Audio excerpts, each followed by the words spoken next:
Suara Gerasi FM, The Sound of Life, dimerdekakan untuk melayani oleh kasih. Shalom, selamat siang untuk kaula muda Gracia dimanapun kalian berada siang hari ini. Senang sekali saya Rinto bisa kembali menjumpai kalian semua, anak-anak muda yang selalu setia mendengarkan program Young and Fresh. Kita kembali berjumpa di program Young and Fresh edisi hari Sabtu tanggal 10 Agustus 2024. Apa kabar kalian semua? Semoga semuanya dalam kondisi yang sehat ya, dan tetap bersemangat untuk mengikut Tuhan dan selalu menggali kebenaran firman Tuhan. Kita sebagai anak-anak mudanya Tuhan, biarlah kita tetap memiliki semangat yang on fire untuk selalu mendengarkan apa yang menjadi isi hati Tuhan. Dan seperti biasa di Sabtu kedua, program Young and Fresh menghadirkan renungan firman Tuhan yang nanti akan disampaikan oleh Kak Stevi Valencia. Kita sudah terhubung lewat Zoom dengan Kak Stevi. Shalom Kak Stevi. Shalom Kak Apa Rinto. kabar Kak Stevi? Puji Tuhan, dahsyat luar Sehat biasa. ya. Ya. Oke Kak Stevi, kita mau bicara soal apa nih Kak untuk Sabtu ini Kak? Iya, Sabtu ini kita mau bicara soal pertumbuhan iman nih Kak Pertumbuhan iman. Ini Nah, penting banget ya buat anak-anak penting. muda ya. Yes. Oke, karena memang cukup banyak anak muda juga yang kurang tertarik mungkin ya saat ini dengan yang Iya. namanya pertumbuhan iman. Mungkin lebih senangnya pertumbuhan ekonomi kali ya. Nah, Lebih fokusnya ya. seminar-seminar yang diminati ya Kak Rinto ya. Padahal basic Gimana kehidupan tipsnya? itu. Hah? Gimana Kak? Gimana tipsnya supaya ekonominya itu bertumbuh ya? Nah, Pemasukannya juga bertumbuh gitu ya. betul. Jadi sebelum kita melangkah ke pertumbuhan ekonomi, justru basic dasarnya adalah pertumbuhan iman dulu ya Kak Iya, ya. Gitu. iya, Percuma bener. kalau misalkan anak muda kelihatannya sukses, kelihatannya pekerjaan usahanya kelihatannya berhasil, tapi tidak mengalami pertumbuhan iman, ya sama aja bohong ya. Karena Iya. pasti akan ada saatnya ya semua itu pasti akan sia-sia jadinya gitu Iya, ya Kak ya. betul sekali. Oke Kak Stevi, sudah tidak sabar untuk mendengarkan. Langsung saja Kak Stevi buka dalam doa. Silakan Kak. Ya, Bapa dalam surga, kami mengucap syukur untuk hari ini Tuhan. Kau berikan lagi kesempatan kami untuk mendengarkan firman-Mu, untuk belajar firman-Mu Tuhan. Dan kami mau Tuhan, buka hati kami lebar-lebar, telinga kami lebar-lebar untuk mendengarkan apa isi hati Tuhan, sehingga benih firman Tuhan bisa ditabur di tanah hati kami yang subur. Amin. Urapi hamba-Mu yang akan menyampaikan firman-Mu Tuhan, sehingga apa yang disampaikan sesuai dengan kehendak Tuhan, isi hati-Mu saja Tuhan. Amin. Terima kasih ya Bapa, di dalam nama-Mu Tuhan Yesus Kristus kami berdoa. Amin. Amin. Oke teman-teman, saat ini kita juga live di TikTok Suara Gracia. Jadi buat teman-teman yang mungkin mau menyaksikan secara visual juga bisa ya, langsung aja bisa kunjungin TikTok Suara Gracia. Nah saat ini wajah Kak Stevi dan saya juga muncul tuh di situ tuh ya. Hai, saya menyapa dulu warga Iya, TikTok. warga TikTok ya, teman-teman yang ada di TikTok silakan bisa menyimak juga ya. Silakan Kak Stevi. Oke, shalom teman-teman semua. Shalom. Ya, oke, hari ini topiknya tentang pertumbuhan iman. Karena ya benar ya, tadi basicnya kan hari-hari ini memang apalagi anak-anak muda tuh nggak tertarik ya sama yang namanya topik ini. Tapi teman-teman kita ini kan punya iman Kristen ya. Nah pasti ya setiap dari orang Kristen itu rindu sebenarnya harusnya ya yang mengalami pertumbuhan, karena itu yang dirindukan oleh Tuhan Yesus, yang dirindukan oleh Tuhan yang kita sembah gitu ya. Kristus itu rindu para pengikutnya, yaitu orang Kristen, yaitu kita semua itu harus mengalami yang namanya pertumbuhan. Jadi gak stuck di situ aja gitu ya. Nah teman-teman, apa sih yang bertumbuh itu? Ya jelas iman ya, bukan tadi kan, bukan ekonomi, keuangan atau apapun gitu. Itu belakang-belakangnya lah, itu nanti akan mengikuti gitu ya teman-teman. Tapi yang paling penting ini iman ini teman-teman ya. Jangan sampai kita kehilangan iman, percaya kita gitu ya. Malah kita murtad gitu ya, meninggalkan Yesus. Aduh gitu ya, sangat disayangkan. Karena kita tuh seperti mendapat barang berharga gitu ya, terus kita buang gitu ya. Kita buang gitu. Wow, sayang banget gak sih? Ibarat kata kalau kalian dikasih emas gitu satu batang, terus kalian sia-siain. Wah, kecewa pasti ya yang ngasih ya. Nah, Tuhan sudah memberikan kita iman gitu, percaya kepada orang Kristen bahwa Yesus Kristus adalah Tuhan penyelamat kita gitu, Tuhan yang hidup. Nah, jangan disia-siakan teman-teman.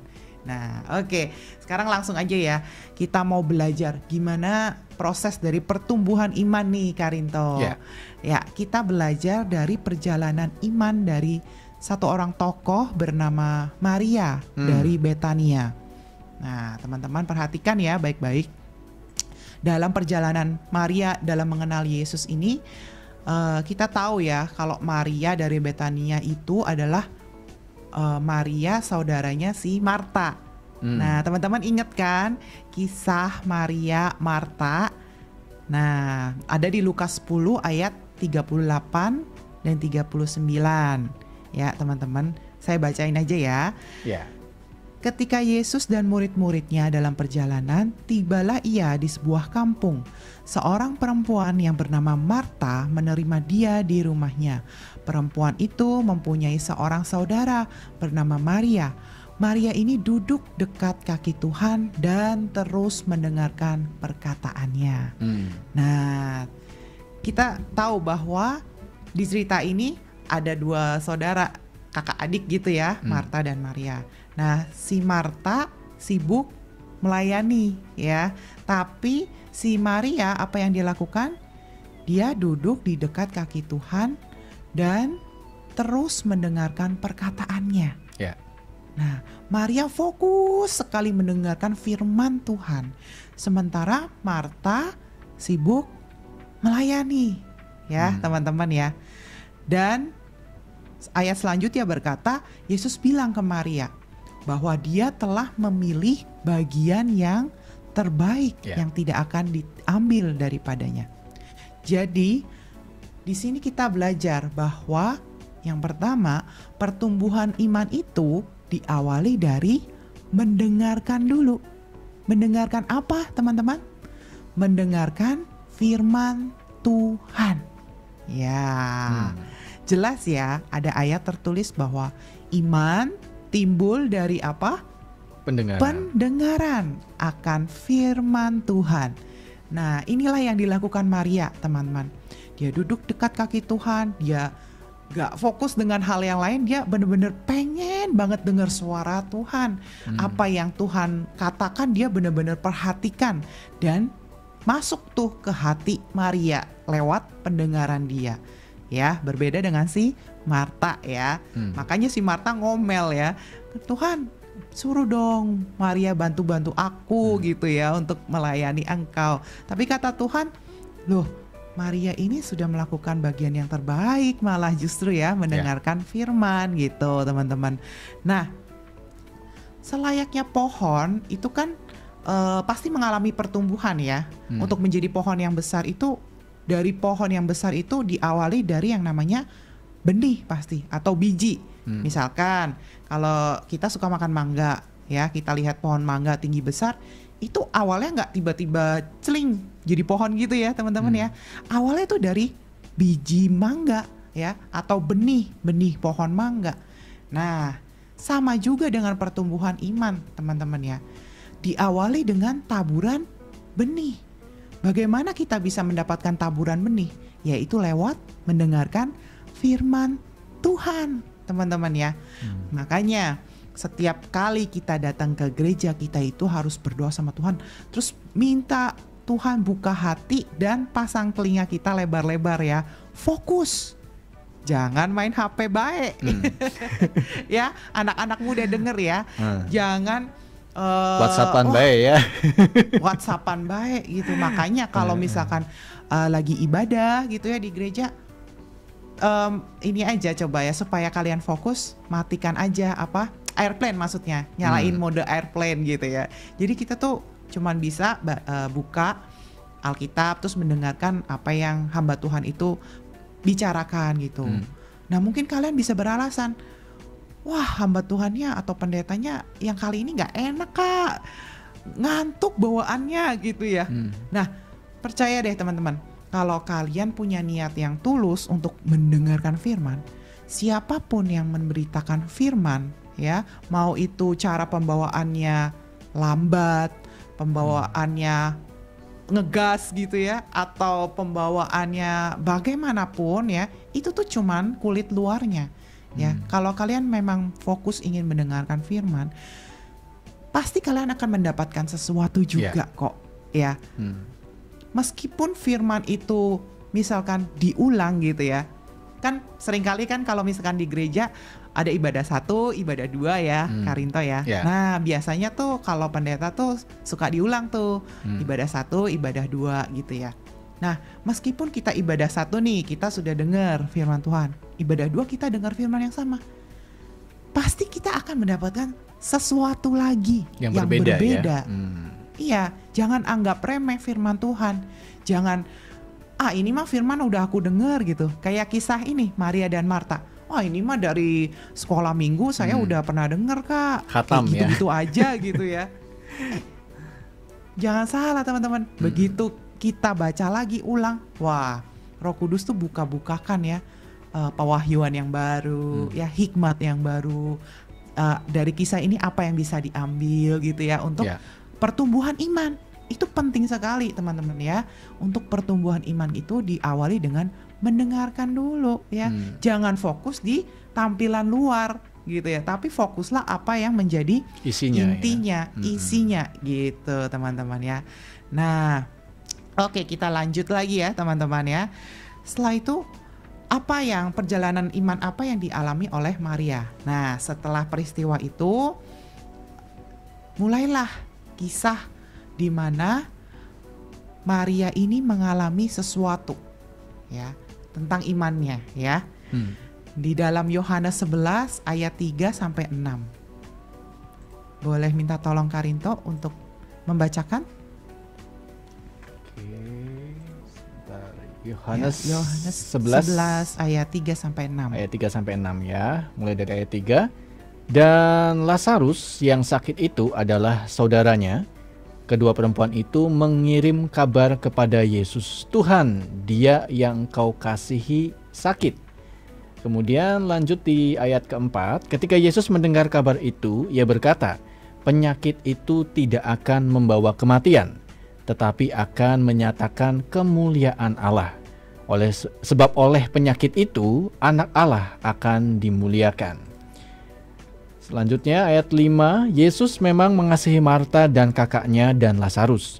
Namun setelah didengarnya bahwa Lazarus sakit, ia sengaja tinggal 2 hari lagi di tempat di mana ia berada. Ya, oke. Thank you Karinto. Iya.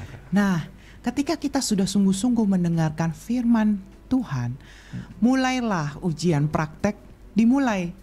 Iya dong ya. Firman Tuhan itu seperti lah teori nih kita dengar. Nah, Tuhan inginkan ayo kerjakan firman-Ku gitu ya. Praktekkan apa yang telah Ku ajarkan. Nah, ini hal yang paling penting dalam pertumbuhan iman. Yang kedua adalah mengalami ujian dan pertolongan Tuhan, teman-teman. Maria ini mengalami ujian yang berat dengan peristiwa kematian saudaranya Lazarus. Ya, dia itu berharap saudaranya si Lazarus ini tuh disembuhkan sama Yesus. Sampai dikatakan di ayat tadi kan, dia kirim kabar kepada Yesus gitu ya. Suruh orang lah kayak kasih kabar. Mungkin kalau zaman sekarang kirim WhatsApp gitu ya. Atau update story gitu, tag ke Yesus gitu. Lebih cepat. Ya, tapi meskipun seperti itu, apa yang Yesus lakukan? Dia tidak langsung segera untuk menyembuhkan Lazarus. Tapi dikatakan di ayat yang ke-6, namun setelah didengarnya bahwa Lazarus sakit, ia sengaja tinggal 2 hari lagi di tempat di mana ia berada. Nah, Tuhan sengaja ya, Yesus ini sengaja menunda sampai 2 hari. Padahal udah dengar Lazarus sakit. Jadi keluarga ini ada 3 saudara ya teman-teman, Maria, Marta, sama Lazarus. Nah, ketiga saudara ini tuh sangat dikasihi sama Yesus. Jadi mereka tuh deket banget gitu ya. Hopeng lah gitu. Ya mana mungkin sih kita kalau dengar sahabat sendiri sakit, kita nggak tolong gitu ya. Pasti kita rasanya ingin cepet-cepet mau nolong gitu ya. Nah inilah keilahiannya Tuhan gitu. Dia lebih memilih untuk melakukan apa yang menjadi kehendak Bapaknya, bukan menuruti apa yang diinginkan oleh manusia. Manusia sih inginnya cepat-cepat sembuh aja gitu ya. Tapi Tuhan itu punya rencana yang lain. Tuhan punya rencana yang lebih dahsyat daripada apa yang kita ekspektasikan atau kita harapkan. Sebagai manusia, pengennya sih sembuh gitu. Pengennya sih berhasil apa yang kita kerjakan. Tapi tunggu dulu kata Tuhan ya. Dia tunda dulu nih 2 hari. Nah, gara-gara penundaan Yesus itu sengaja 2 hari ditunda perjalanannya, akhirnya Lazarus mati. Ya, begitu Yesus berjalan mendatangi kembali kota itu gitu untuk datang kepada Lazarus, dikatakan Lazarus itu sudah mati selama 4 hari teman-teman. 4 hari itu kalau namanya mayat udah dikubur udah bau banget gitu ya. Udah gak berbentuk mungkin. Wah, udah hilang harapan gitu ya. Si Maria pasti udah hilang harapan. Udahlah, ini udah mati nih. Udah mungkin ada perasaan gimana gitu ya, agak sedikit kecewa mungkin ya. Kok Tuhan gitu ya, aku udah kasih kabar gitu, tapi gak mau nolong juga. Nah, ternyata Tuhan memang sengaja lakukan ini untuk apa teman-teman? Tuhan sengaja melakukan agar kita belajar percaya kepadanya. Ya, di dalam Yohanes 11 ayat 14 dikatakan, karena itu Yesus berkata dengan terus terang, Lazarus sudah mati, tetapi syukurlah aku tidak hadir pada waktu itu, sebab demikian lebih baik bagimu, supaya kamu dapat belajar percaya. Nah, teman-teman, Tuhan itu mau kita itu mempraktekkan apa yang sudah kita dengar, mempraktekkan iman. Yang namanya iman itu kan percaya, meski tidak melihat, ya kan? Nah, iman itu kan di luar logika loh, teman-teman ya. Ya, kalau kita benar-benar buktinya ada di depan mata ya, itu namanya percaya biasa. Tapi kan kita mau iman kita bertumbuh, dan Tuhan mau iman kita menjadi iman yang extraordinary kan ya. Iman yang berkenan di hadapan Tuhan seperti apa? Yaitu belajar percaya supaya kita bisa terus bergantung sama Tuhan. Tuhan mau lihat respon kita, apakah kita itu kecewa sama Dia? Apakah kita itu marah-marah sama Tuhan? Ya, apakah kita mau berserah sama Tuhan? Oke Tuhan, terserah. Mau Tuhan sembuhkan, tidak sembuhkan, gak apa-apa. Yang penting aku tetap percaya sama Tuhan. Aku tidak akan meninggalkan Tuhan di dalam hidupku, dan mau berjalan bersama-sama Tuhan terus gitu. Aku percaya Tuhan punya rencana yang lebih dahsyat daripada yang aku pikirkan. Dan terbukti teman-teman ya, ternyata memang kesengajaannya Yesus ya, agar kita belajar percaya. Selain itu juga Yesus itu bisa menyatakan kemuliaan Allah. Kalau Lazarus tidak mati, maka tidak ada tuh yang namanya dibangkitkan ya. Yesus ini melakukan mujizat yang besar teman-teman. Kalau kalian tahu, ini fun fact ya, di kitab Yohanes ini mencatat begitu detail peristiwa Lazarus ini, tentang Yesus membangkitkan Lazarus dari kematian. Karena ini adalah peristiwa yang besar teman-teman ya, di mana orang mati dibangkitkan. Belum pernah ada ya, selama sepanjang sejarah tuh belum pernah ada. Ini Lazarus ini luar biasa gitu teman-teman, peristiwa ini ya. Tuhan Yesus ini melakukan mujizat yang besar. Kenapa? Yohanes mencatat peristiwa ini secara detail agar orang-orang itu percaya bahwa ini loh Tuhan, ini loh Yesus yang kita tunggu-tunggu. Dia itu berkuasa gitu. Dia berkuasa mengalahkan maut sekalipun gitu ya teman-teman ya.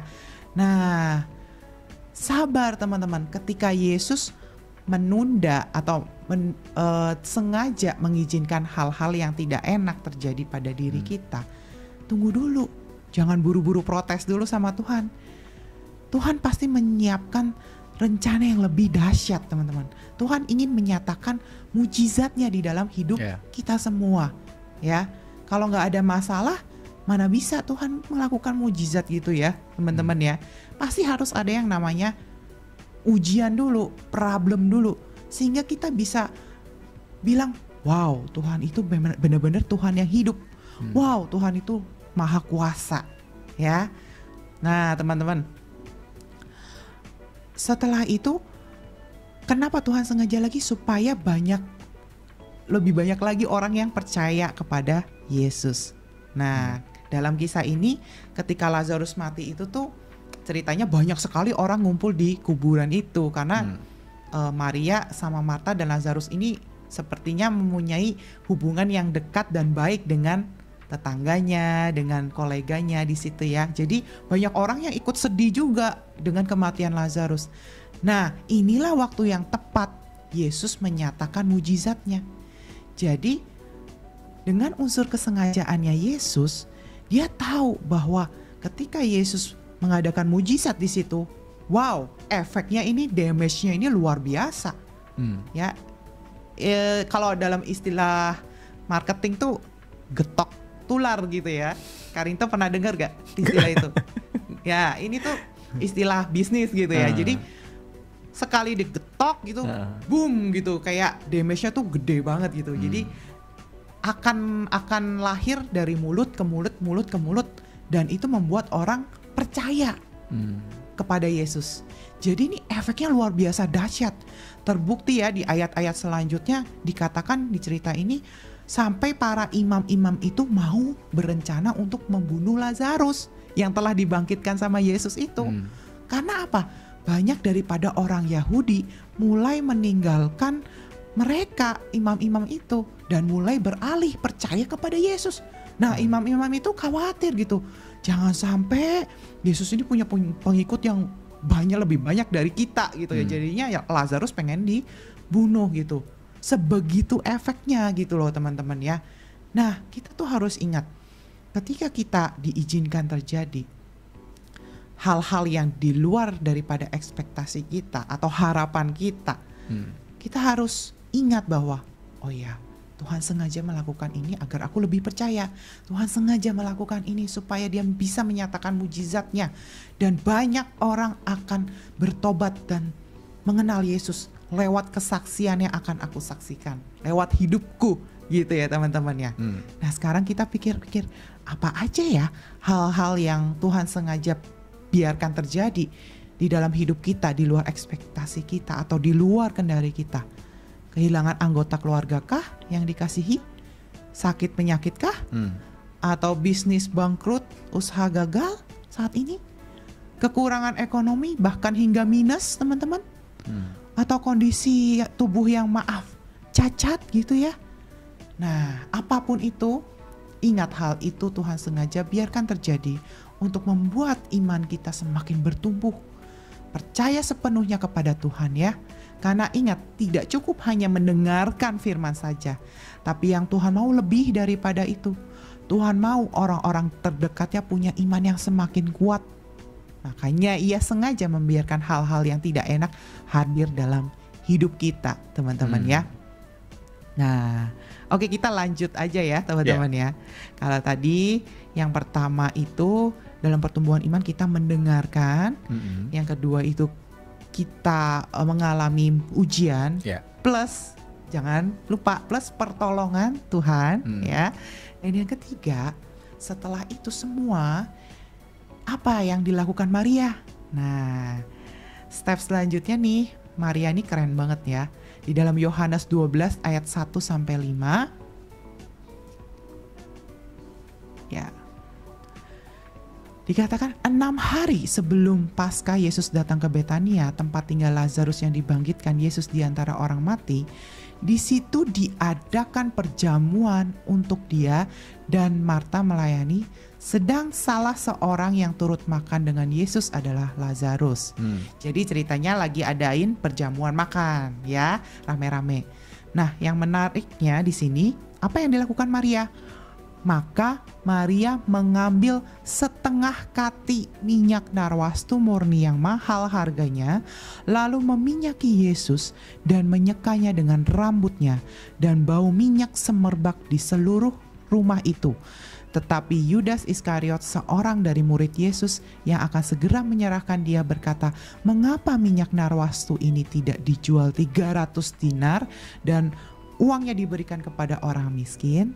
Nah, kita semua tahu ya kisah ini ya, di mana Maria ini punya minyak narwastu itu yang mahal sekali harganya, di dalam satu buli-buli gitu atau kendi, dipecahin lah di dekat kaki Yesus, terus diusap gitu ya, diurapi kaki Yesus itu, lalu kemudian dibasuh dengan rambut Maria itu sendiri gitu. Ini peristiwa yang benar-benar membagongkan gitu ya, Karinto. Iya, karena pada saat itu perbuatan yang sangat kok gitu ya, kayak out of the box gitu. Konyol gitu ya kelihatannya. Konyol, membuat orang-orang di sekitarnya tuh bertanya-tanya, kok kayak gitu sih perbuatannya gitu ya. Ngapain gitu. Nah, di sini ada maknanya tersendiri ya. Hal ini tuh berbicara tentang pemberian atau persembahan yang tulus. Nah, ini adalah respon hati Maria ketika Maria sudah mendapat apa yang hatinya inginkan. Jadi jiwanya tuh sudah dipuaskan dengan firman, dan juga dia sudah mengalami sendiri mujizat Tuhan. Maka ini respon hati yang dilakukan oleh Maria sebagai bentuk imannya dia kepada Yesus. Yaitu apa, teman-teman? Memberikan pemberian, persembahan yang tulus dari Maria. Ya, ini adalah tindakan yang lahir dari iman yang bertumbuh, teman-teman ya. Yang mahal sekalipun, yang paling berharga sekalipun, gak segan-segan diberikan kepada Yesus. Maria ini cinta banget, saking cintanya sama Yesus, dia rela memberikan apapun yang dia miliki buat Tuhan Yesus. Apa aja gitu ya. Nah, kita lihat yang pertama adalah minyak narwastu. Nah, Yudas kan bilang harga minyak narwastu itu sekitar 300 dinar ya, teman-teman. Oke, kita hitung-hitung dulu nih, Karinto. 300 dinar itu kalau dikonversi ke rupiah yang sekarang itu berapa sih? Nah, kita ingat ya, kalau upah pada zaman itu tuh, upah satu orang itu sehari itu sebesar 1 dinar. Ya, upah seorang ya sehari. Nah, kalau di sekarang ini di tempat kita bekerja misalkan, nggak usah gitu deh, yang paling gampang. Waktu itu saya hire tukang untuk benerin apa tuh, pintu kamar mandi, bongkar pasang gitulah. Nah, saya tanya, "Pak, sehari biayanya berapa ya?" "Oh, biasanya saya itu sehari 120, Ibu. Tapi dapat makan juga," gitu ya. Jadi kita sediain makan. Ya udah, oke lah, hitung aja 120 gitu ya, teman-teman ya. Nah, berarti 120 ribu dikali 300 dinar. Berapa tuh, teman-teman, jumlahnya? Saya udah hitung, 36 juta, Karinto. Berarti harga minyak wangi itu pada saat itu tuh sebesar itu dan semahal itu gitu ya. Dan itu dibuat untuk mengurapi kaki, bukan seluruh badan Yesus, enggak. Tapi itu untuk kakinya Yesus, hanya kakinya doang gitu. Makanya Yudas ngomel, ini pemborosan banget. Harusnya ini bisa dijual. Kalau bisa dijual, wah bisa lumayan kan. Buat kita, orang miskin ngomongnya gitu ya. Iya, ngomongnya sih buat orang miskin, tapi sih sebenarnya kayaknya buat dia ya, curi buat Yudas gitu ya. Pinter tuh, akalnya licik banget si Yudas ya. Nah, itu fun fact-nya, teman-teman. Jadi semahal itu minyak narwastu yang dibawa oleh Maria untuk diurapi sama Tuhan Yesus. Mungkin aja Maria itu beli minyak itu untuk dirinya ya, untuk kepentingan acara pernikahan mungkin, atau untuk meminyaki jasadnya ketika dia meninggal gitu ya. benda itu tuh menjadi sesuatu yang barang yang sangat bernilai harganya bagi Maria. Tapi dia rela memberikannya bagi Yesus, teman-teman. Setelah itu apa? Yang kedua, Maria menggunakan rambutnya. Nah, pada saat itu bagi wanita Yahudi, rambut itu merupakan lambang kehormatan, teman-teman. Mahkota bagi seorang wanita.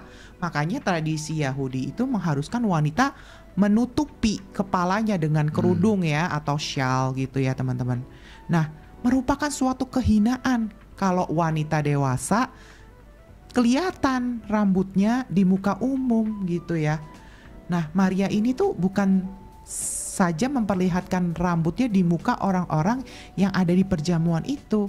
Dia bahkan menggunakan rambutnya untuk mengusap ya, mengeringkan kaki Yesus yang telah diurapi dengan minyak itu. Wow, itu bukan saja kehinaan level tingkat 1, ini udah tingkat level berapa ini? Terendah ya. Sangat merendahkan ya. Dia rela gitu ya, kehilangan apanya ya, harga dirinya ibaratnya ya. Kehilangan apa yang menjadi sebuah kehormatannya. Udahlah, gak penting lagi, yang penting aku bisa memberikan hal ini pada Yesus. Segalanya buat Yesus. Setelah itu gak cukup rambutnya, ya ini harga dirinya juga sebagai wanita baik-baik ya. Dia itu terlahir dari keluarga baik-baik. Tadi kan Maria, Marta, Lazarus ya, keluarga baik-baik kan. Nah, tapi demi Yesus Maria rela merendahkan dirinya, bahkan sampai menggunakan mahkota kepalanya untuk menyeka kaki seorang pria yang bukan suaminya di hadapan orang banyak, yang kebanyakan di situ tuh adalah kaum laki-laki, pria gitu ya. Wanitanya tuh sedikit gitu. Nah, gimana coba itu harga diri seorang wanita? Itu semuanya diberikan sama Tuhan. Ya, Maria mempersembahkan seluruhnya untuk Tuhan. Hartanya, status sosialnya, bahkan harga dirinya dipersembahkan buat Yesus. Nah, inilah teman-teman ya, respon kita ketika iman kita mengalami pertumbuhan. Jangan lupa, kita juga harus, bukan harus ya, ini kayak seperti lahir, dorongan dari hati kita ya, otomatis gitu ya, untuk memberikan hidup kita sebagai persembahan yang hidup dan berkenan bagi Tuhan. Itu yang Tuhan mau. Amin, teman-teman. Amin, amin. Iya. Itu Karito. Luar biasa ya. Jadi memang teman-teman di sini harus yang kita catat bahwa untuk mengalami yang namanya pertumbuhan iman itu tadi diawali dengan mendengarkan firman Tuhan. Mas Tevi sudah sampaikan ya. Jadi dari sini kita bisa menggarisbawahi bahwa tidak akan mungkin ada yang namanya pertumbuhan iman kalau kita tidak membaca, tidak mendengarkan, dan tidak merenungkan firman Tuhan ya Kak ya. Iya, betul. Pertumbuhan iman itu harus diawali dengan mendengarkan firman Tuhan. Jadi buat teman-teman, buat kita semua yang mungkin saat ini baca firmannya masih bolong-bolong, atau bahkan mungkin belum punya kerinduan untuk mendengarkan firman Tuhan, mendalami firman Tuhan, teman-teman, rasanya tidak mungkin kita bisa mengalami pertumbuhan iman kalau kita tidak menggali kebenaran firman Tuhan. Itu adalah basicnya dulu ya Kak Stevi ya, basicnya. Benar. Jadi kita harus bisa melakukan basicnya dulu, baru kita nanti akan mengalami pertumbuhan itu. Kemudian yang kedua teman-teman, jangan sampai kita ini shock atau kita ini kaget di saat mungkin Tuhan izinkan sesuatu ujian itu terjadi dalam kehidupan kita. Karena saya juga pernah baca satu ayat firman Tuhan, Kak Stevi. Iya. Tentang seseorang, entah itu cacat atau lumpuh atau buta gitu. Kemudian murid-murid Yesus itu bertanya sama Tuhan Yesus, Tuhan, orang ini cacat itu karena dosanya siapa? Dosanya dia atau dosa? Iya, orang buta ya Kak Stevi ya. Ini dia buta dari lahir, itu dosanya siapa? Karena dosanya dia atau karena dosa orang tuanya? Tapi Tuhan bilang bahwa bukan karena dosa dia dan bukan juga karena dosa orang tuanya, melainkan dia memang buta dari lahir itu karena apa? Karena ada pekerjaan Allah yang besar yang akan dinyatakan dalam kehidupan dia. Ini sama halnya seperti kasusnya Lazarus tadi ya Kak Stevi ya. Iya, benar. Tuhan sengaja tinggal 2 hari dulu, memang sengaja si Lazarus ini memang harus mati dulu. Iya. Gitu. Kalau cuman sekedar Tuhan datang dan menyembuhkan aja, itu kayaknya sebelum-sebelumnya pun Tuhan sudah melakukan itu. Iya. Tapi di sini Tuhan ini ingin mendemonstrasikan kuasa Allah yang lebih besar daripada hanya sekedar menyembuhkan orang sakit, yaitu membangkitkan orang mati. Dan dengan cara seperti itu, orang pun akhirnya percaya bahwa Yesus adalah utusan Tuhan. Yesus adalah utusan Allah, dan Dia adalah Allah sendiri yang berkuasa gitu. Jadi teman-teman, seperti yang tadi Kak Stevi sampaikan, bahwa di saat kita saat ini mungkin mengalami sesuatu hal ujian yang secara daging itu nggak enak gitu Kak Stevi ya. Jangan pernah negative thinking sama Tuhan, tapi percayalah, imani bahwa di balik semua ini ada sesuatu yang besar yang ingin Tuhan kerjakan dalam hidup kalian gitu. Jadi kita harus memiliki suatu cara pola pikir yang benar. Bukan negative thinking sama Tuhan, tapi kita justru positive thinking bahwa di balik semua ini Tuhan itu punya maksud yang besar dalam kehidupan saya. Kemudian poin yang ketiga tadi, jangan lupa teman-teman, kalau misalkan kita sudah mengalami ujian dan kita menang dari ujian itu karena Tuhan menolong kita, nah kita harus memiliki respon seperti seorang Maria, yaitu rela memberikan segalanya untuk Tuhan, memberikan suatu respon yang mahal dan bernilai bagi Tuhan Yesus. Begitu ya Kak Stevi ya? Iya, benar. Oke, luar biasa. Itu sebagai bentuk syukur kita, ucapan syukur kita. Dan itu harusnya otomatis ya Kak Stevi ya? Otomatis. Jangan sampai disuruh-suruh dulu. Ayo kasih persembahan, ayo pelayanan ini, gitu ayo pelayanan gitu ya. Dipaksa-paksa ya. Enggak ya. Tapi harus lahir dari memang kerinduan kita. Apa sih yang bisa kita berikan? Bahkan seluruh hidup kita itu sebenarnya tuh nggak sepadan gitu dengan apa yang telah Yesus lakukan untuk kita gitu teman-teman. Iya, tapi saya percaya Kak Stevi, kalau setiap anak Tuhan yang sudah mengalami ujian, mengalami proses dan dia akhirnya menang karena dia mendapatkan juga pertolongan Tuhan, dia itu pasti sudah mengalami pertumbuhan iman. Dan di saat dia sudah mengalami pertumbuhan iman, respon yang terbaik ini akan muncul secara otomatis dalam hati dia untuk bisa memberikan itu kepada Tuhan gitu ya Kak Stevi ya. Iya. Oke. Itu teman-teman. Banyak contohnya sih, nggak cuma Maria. Ada juga siapa tuh? Saya kok jadi lupa sih. Yang naik ke atas pohon tuh apa ya? Zakheus. Nah itu kan juga kan ketika dia bertobat gitu, hatinya diubah. Jadi dimulai dari hati dulu sih sebenarnya. Ketika hati itu sudah tergugah gitu ya, maka pikiran akan diubah sehingga melahirkan tindakan yang tulus gitu loh. Jadi kan dia mulai membagi-bagikan setengah dari hartanya dan mengembalikan apa yang sudah dia tagih ke orang miskin tuh berapa? 4 kali lipat. Itu luar biasa sekali gitu. Betul. Ya. Jadi ketika kita sudah bertumbuh imannya, pikiran kita tuh nggak dikuasai sama logika kita gitu. Tapi apa? Roh kita yang lebih kuat dibanding dengan kedagingan kita. Jadi nggak ada artinya lagi tuh apa yang kita punya di dunia ini, nggak hitung-hitungan gitu sama Tuhan. Kita akan bilang lagi, Tuhan aku kan sudah pelayanan, tapi kok masih aja sih masalah nggak berhenti. Nah itu kita perlu koreksi gitu. Berarti iman kita perlu bertumbuh lebih lagi nih gitu. Kalau iman kita sudah bertumbuh lebih kuat, lebih di dalam Tuhan gitu ya, pasti nggak akan ucapan seperti itu nggak akan keluar dari lidah bibir kita, tapi apa? Tindakan yang keluar. Betul. Ya, yang tulus gitu untuk Tuhan. Gitu teman-teman. Oke. Ada lagi Kak Stevi mungkin tambahannya? Atau sudah cukup nih? Cukup sih, cukup ya? Itu aja ya. Saya rasa juga sudah cukup jelas teman-teman ya. Apa yang tadi sudah disampaikan Kak Stevi, poin-poinnya sudah jelas semua, cara-caranya juga ya, prosesnya juga sudah jelas. Kita berharap Kak Stevi bahwa apa yang sudah disampaikan siang hari ini itu benar-benar bisa ditangkap dengan utuh dengan teman-teman semua yang siang hari ini mendengarkan ya. Oke, Kak Stevi mungkin bisa menutup dalam doa Kak untuk menutup kebersamaan kita siang hari ini. Silakan Kak. Ya.